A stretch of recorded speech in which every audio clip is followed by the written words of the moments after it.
Yeah, he had the real wittiness to be like one of those special rappers. Right, exactly. What stopped him? You was there, I wasn't.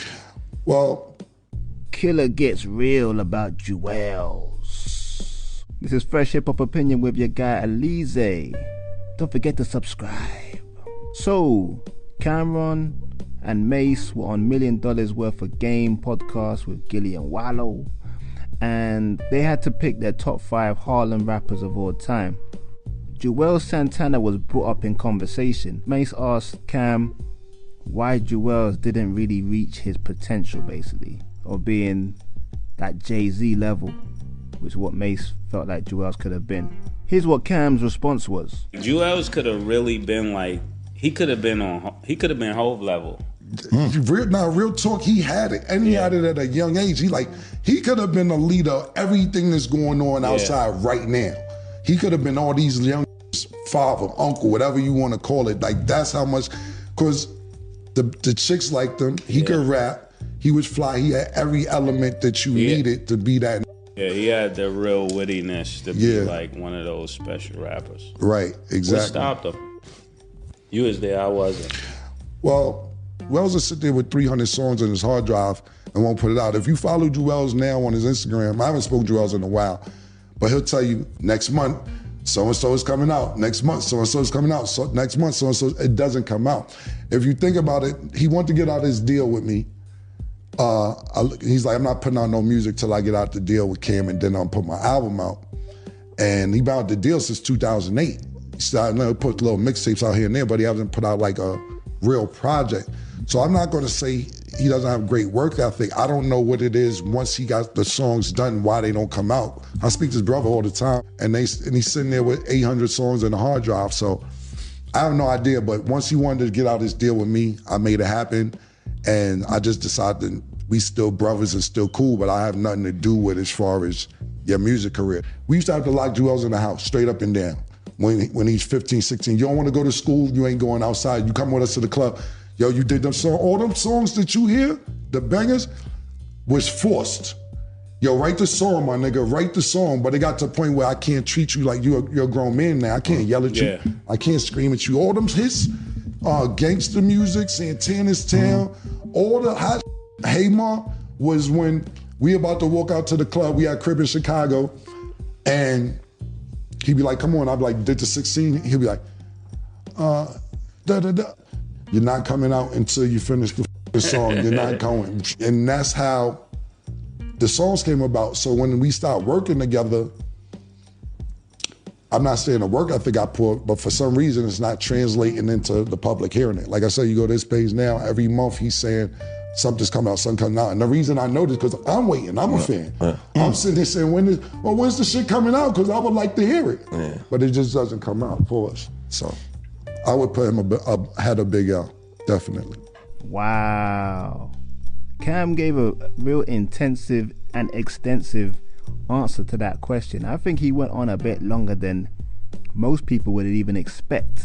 I mean, he really wanted to say Juelz's work ethic isn't there, but he kind of backtracked a bit because Juelz records a lot of music but just doesn't put it out yet.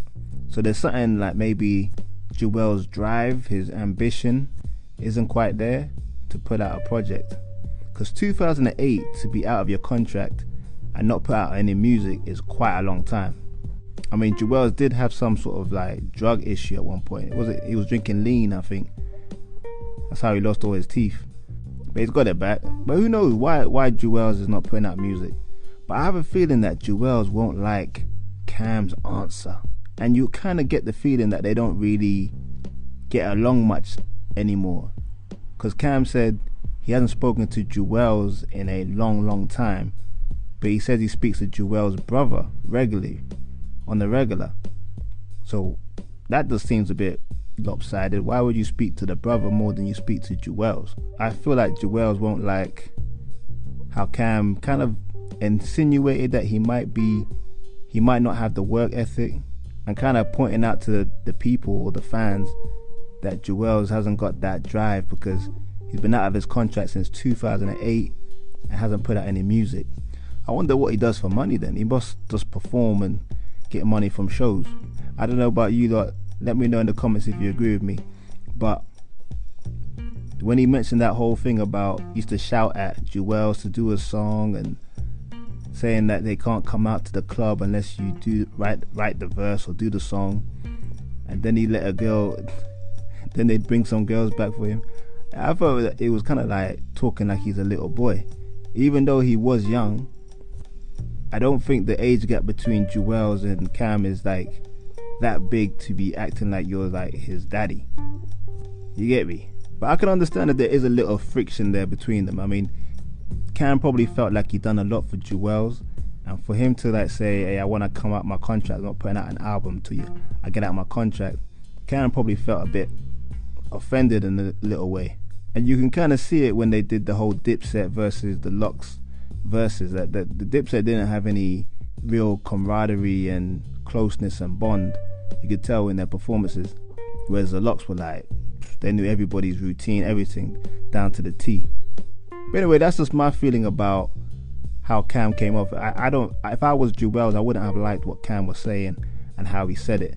Even though at the end he did give him a compliment, saying that he could have been as big as Jay-Z, and he did rate him in the top 5 of his Harlem rappers of all time. He didn't put Jim Jones on there. That's a little sneak diss, but Jim Jones isn't really a rapper anyway. You heard me? But I want to know what you lot think. Do you think there's anything wrong with what Cam was saying in his interview on their podcast? Do you think Juelz would be offended by anything he said as well? Or do you think he just answered it proper and there was no issues there? Let me know in the comments, y'all. Like, subscribe, hit that notification bell. It's fresh hip hop opinion. Peace and love.